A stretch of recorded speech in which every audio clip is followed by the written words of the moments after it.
Hey math enthusiast, I'm here to go over the notes for section 9.3, which deals with reflections. First thing I want to do is define that term reflection. So I know that it's going to be a transformation, and it uses a line of reflection to create a mirror image of the original figure. And we describe that line of reflection to be the mirror line, essentially the line that it's flipping over. So for this first example, I'm starting with triangle ABC. So first thing I'm going to do is graph those 3 points. Next thing I want to do is find that line of reflection. So I'm going to be reflecting it over the line x equals 2. So first let's find that on my graph. So x equals 2 is right here. And any line that starts with x equals, I know is going to be a vertical line. So now what I have to do is flip each individual point over this red line, x equals 2. Let's start with B because that's the closest. I'm only 1 unit away from that line of reflection. So what I'm going to do is I'm going to move 1 unit in the opposite direction. So here's my new point, B prime, on the opposite side of the line of reflection. Now for A, it's the same deal. A is only 1 unit away, so I'm going to move 1 unit on the opposite side of that line of reflection, and that's going to be A prime. As for C, it looks like C is 3 units away from my line of reflection, so I'm going to go 3 units in the opposite direction. Here's my new figure, A prime, B prime, and C prime. In this case, they kind of overlap, but you can see that it's been flipped over. All right, C started off on the right side of the figure. Now C prime is on the left side of the new figure. All right, or the pre-image and image. Now for example B, we're going to start off with the same points, A, B, C. Then we want to define our line of reflection. So we have y equals 3. So y equals 3 on the graph is right here. And the line y equals anything is always going to be a horizontal line. So I'm going to have a horizontal line coming through here. It's actually going to cut right through point C. Now, once we have our line of reflection, now I can go through and reflect my points. So if I start off with A, that's 1 unit away, so I'm going to go 1 unit above the line of reflection to plot A prime. B, it looks like it's 3 units away, so I'm going to go 3 units above my line of reflection and plot B prime. As I said, C is actually on the line. So technically C and C prime are just going to overlap. All right, I can't flip over the line since it's on the line. Then I'll connect my 3 points and we end up with triangle A prime, B prime, C prime. The last part of this example, they just want the vertices. So we can just go through and list out the location of each of those points. Now, for this next example, what I want to focus on is segment CD. So let me start off by graphing that segment first. Now in this case, I want to reflect over the line y equals x. So if you remember this line from algebra, it's actually the parent function for linear equations. So my original equation, if I would write it in slope-intercept form, would really be y equals 1x plus 0. So that might make it a little bit easier to graph. My y-intercept is 0, and my slope is going to be positive 1. So I'm going to use that to help me graph this line. Now I have my original segment, I have my line of reflection. Now what I want to try to do is flip those 2 points over that line of reflection. So if you remember what we did for the previous problems, I want to make those points the same distance away on the other side of the line of reflection. But remember, they have to be perpendicular. So let's start off with point D since that's closer. So I want to draw a segment from point D to the line of reflection that's perpendicular to it. So this right here. So if you remember, perpendicular means that it's going to form that right angle. Well, in this case, if I were to count it, it's kind of only like a half of diagonal unit. So what I want to do is go the same distance away on the other side and make sure it remains perpendicular. Now I can plot my new point, D prime. All right, now from there, I want to do the same thing for point C. So I want to draw my segment that's perpendicular. So in this case, it's kind of like 2 diagonals away. Forms a right angle. And then I'm going to continue on the other side of the line of reflection. So 1 diagonal unit, 2 diagonal units. Perpendicular. Now I can plot point C prime. Connect the two to form my new segment, C prime, D prime. And for the last part of the problem, they want to know whether or not the reflection is an isometry. So if you remember what that means, they're essentially just asking, are the two segments congruent? So yes, it has been moved, but is it the same length? And does it preserve angle measure? I mean, there are no angle measures here, so I essentially just want to check to see, is it the same length? So it looks like my original segment, CD, is 3 units long, and I can just count them on the graph. And my new segment, C prime, D prime, is the same length, and I can just count that on the graph as well, since it's a vertical segment. So in this case, the two do have equal length, so I do know that it is an isometry. Now, the last thing I want to do before I move on from this problem is I'm curious if there's an easier way to perform this reflection. So if you remember, my original points, C, were at -2, 2, and D was at 1, 2. Then when we finished up, our new points, C prime, ended up at 2, -2, and D prime ended up at 2, 1. What I'm trying to figure out, is there some sort of a pattern here? Is there an easier way to perform this reflection than physically flipping it over that line on the graph? Well, if I compare my points, my x, y, and C, and my x, y, and D, I can see that what has happened is the x has moved to the y position, and the y has moved to the x position in these two coordinates. So in this case, anytime I'm reflecting over that line y equals x, what's going to happen to my point is it's going to go from xy to yx. And that's going to be one of the 4 rules that I'm going to come up with next. So I've started off with a little sketch of a graph below. We have the x-axis, the horizontal, and the y-axis, the vertical. So let's start off with a point somewhere on the graph. Let's plot a point right here. We'll say that point is at 2, 1. What I want to do to start is reflect that point over the x-axis and figure out how's it going to change.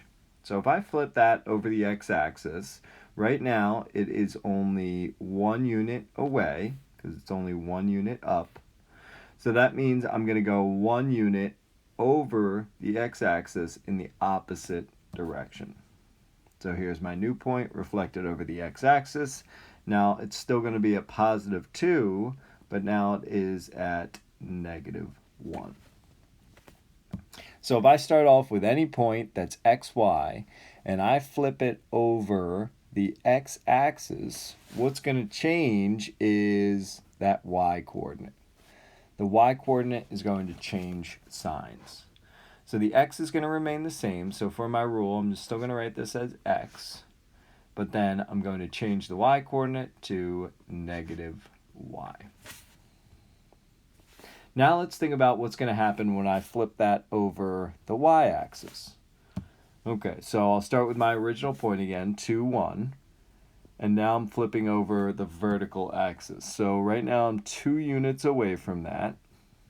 So now I'm going to move 2 units in the opposite direction. Once again, make sure it's perpendicular. And then here's my new point that's reflected over the y-axis. So the coordinates for this point are now -2, +1. So in this case, it looks like my y-coordinate has remained the same, but the x-coordinate has changed.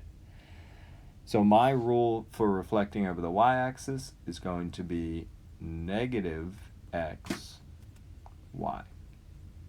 So in other words, I'm saying that the y-coordinate stays the same, the x-coordinate is going to change signs. Now the next rule we come across is y equals x. We already came up with the rule for this one in the previous problem. I know if I start off with any coordinate xy and I reflect it over this line y equals x, it's going to change to become y x. Now the last line we're reflecting over is y equals -x. So it's similar to the parent function mentioned up above, but now the slope is a negative. So it's still going to go through the origin. All right, but now I want to think about how my point's going to change if I reflect over this line.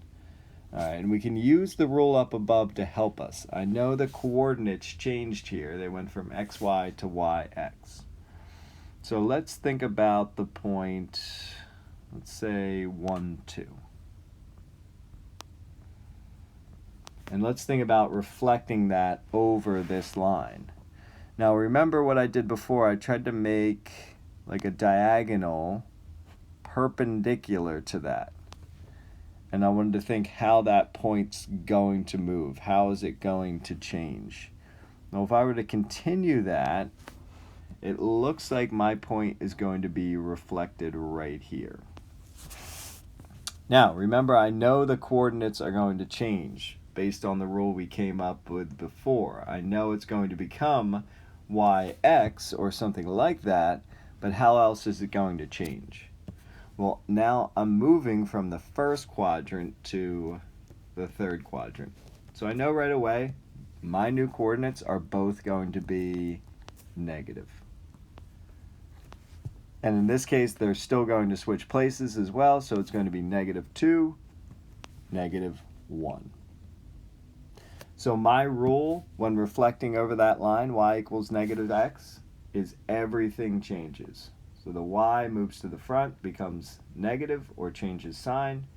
X moves to the back and becomes negative or changes sign. Now, before we continue with the notes, I want to take a look at one more example. So let's say I started off with the point -2, +4.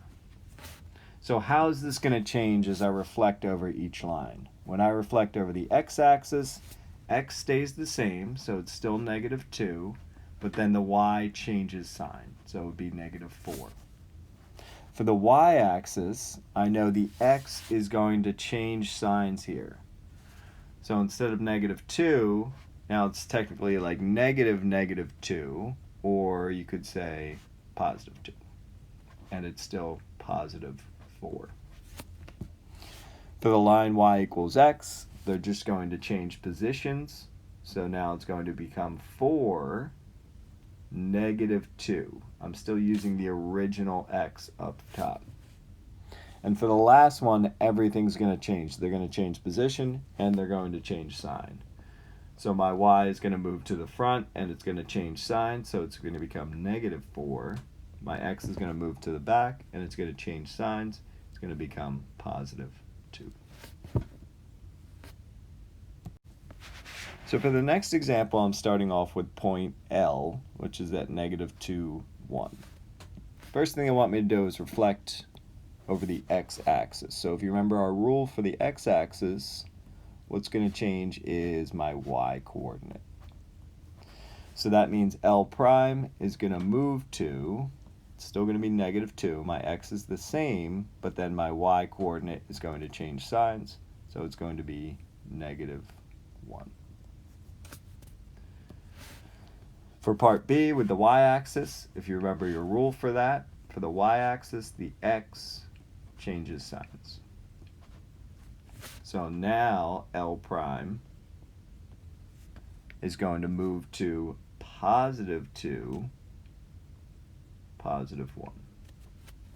So remember, if it's already negative, like it is here, I'm going to change that sign. For the next one, we're reflecting over the line y equals x. If you remember, our rule for that is going to be y, x. So they're just going to change position. So now L prime is going to be at 1, -2. So they're still keeping their signs, whatever they were. And for D, I'm reflecting over the line y equals -x. Everything changes here. So they're both going to change signs, and they're going to change positions.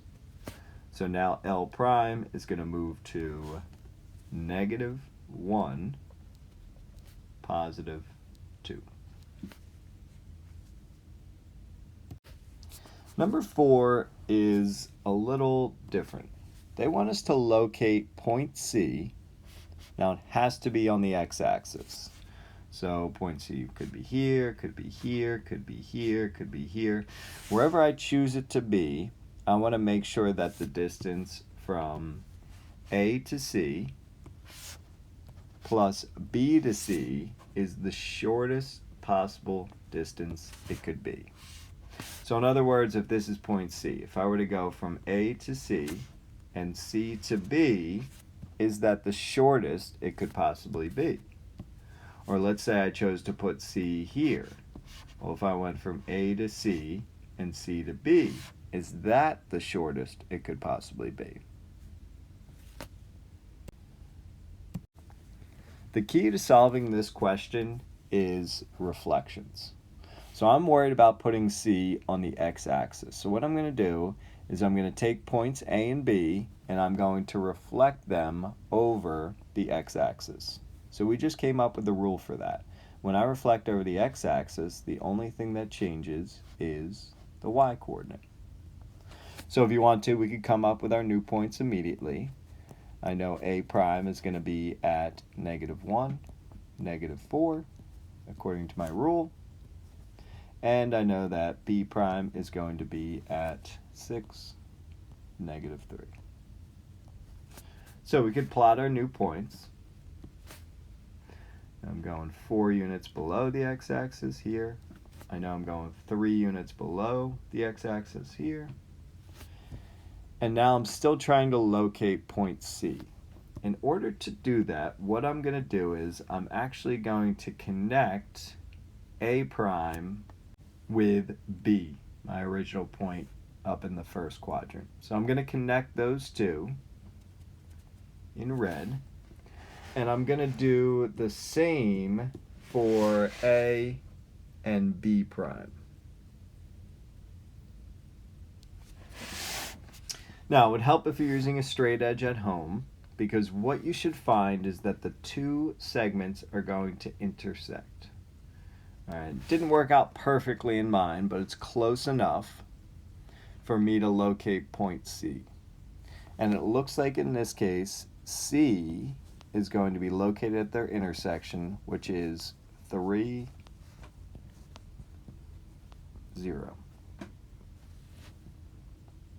So if I place point C here, I know that the distance from A to C plus C to B, or B to C, is going to be the shortest possible distance it could be. For question number 5, now I'm dealing with triangle ABC with the 3 coordinates they give me. So let's start off and graph them first. So after I've graphed it, the next thing I want to do is reflect that triangle over the line y equals 4. So So first I got to find that on the graph. So y equals 4 is right here. If you remember, y equals is going to be a horizontal line. So now I want to take all those points and flip them over this line. Well, conveniently, A is still located on that line. So A prime is going to be in the same location. Now, C prime is going to move up 1 unit above that line of reflection. So now we have C prime. And lastly, B prime is going to be 3 units below down here at 0, 1. We have our new points. Now I can connect them to form triangle A prime, B prime, C prime. The second part of the problem gets a little messy. Now what I want to do is take that new triangle that I just graphed in blue, A prime, B prime, C prime, and reflect it over the line x equals -1. So x equals -1 is going to be right here, where x is -1, and it's going to be a vertical line. Now I'm no longer worried about my original points in black, A, B, C. I'm only worried about the new points A prime, B prime, C prime. So I'm going to try to do this one in a different color. C prime is conveniently on that line. So I know I can graph C double prime in the same location. B prime is 1 unit away, so B double prime is going to move over here. And A prime is 3 units away, so A double prime is going to move 3 units to the right. So here's my new triangle, A double prime, B double prime, C double prime. It looks like a little bit of a mess, all right, because all 3 triangles unfortunately overlap in this case. Hopefully this picture is a little bit clearer, even though there aren't any labels for ABC or the primes or double primes. You can still see the 3 different triangles. So my original ABC is in black. The first reflection is in blue, so that's A prime, B prime, C prime, and then the double primes are in red. Next couple questions want us to find the image, or the new point after the reflection, without using the coordinate plane. So for A, I'm starting off with point M. It's at 3, 4. It's reflected over this line, y equals 1. So before we can do it without the coordinate plane, first we're just going to have to visualize it. Okay, so we do have this line, y equals 1. So remember that this is going to be a horizontal line on our graph. And I have the point M at 3, 4, which is somewhere above the line y equals 1, because my y coordinate is 4 here. So let's say M is right here, and as I said, it's at 3, 4. And this is my line, y equals 1. So all I really want to compare in this case are the y coordinates. So my y coordinate here is 4, and I'm reflecting over the line y equals 1. So what I want to think about is how far away is this point from this line. I can tell that solely based on my y coordinates. So we're going from 4 to 1. So that's going to tell me right there that I'm 3 units away from that line. So to figure out where my new point is going to be, it's going to be 3 units in the opposite direction. So right now I know that M prime is actually going to be at 3, -2. So now that I've shown you how to do it with the coordinate plane, we really don't need all that information. All I'm really looking at is, where's my line at? It's y equals 1. And since it's y equals, I'm really only going to focus on the y coordinate. So I already know from my final coordinate m prime, the x is going to be 3. It's not going to move left or right. It's only going to move up or down. All right, well, from 4 to 1, I'm 3 units away. So when I reflect over that line, I'm going to be moving 3 units in the opposite direction. All right, so remember what I did down here. I went 3 units below that line of reflection. All right, so I'm going to take that 1 right here, and I'm essentially going to subtract 3 to tell me what my new y coordinate's going to end up being. In this case, it's going to be 2. So let's see if I can use what I did in part A in part B. So I don't want to have to sketch anything out. So I'm reflecting point P over the line x equals -3. So in this case, remember, that's a vertical line. So my point's only going to be moving left or right. That tells me right away that for P prime, my y coordinate is going to be the same. It's still going to be 3. So now I'm really only looking at the x coordinate and comparing it to the line. Okay, well, -2 is 1 unit above -3. So what I'm going to have to do is I'm going to have to subtract 1 more from -3 to get that point down to where it needs to be. So my new point is going to be at -4, 3.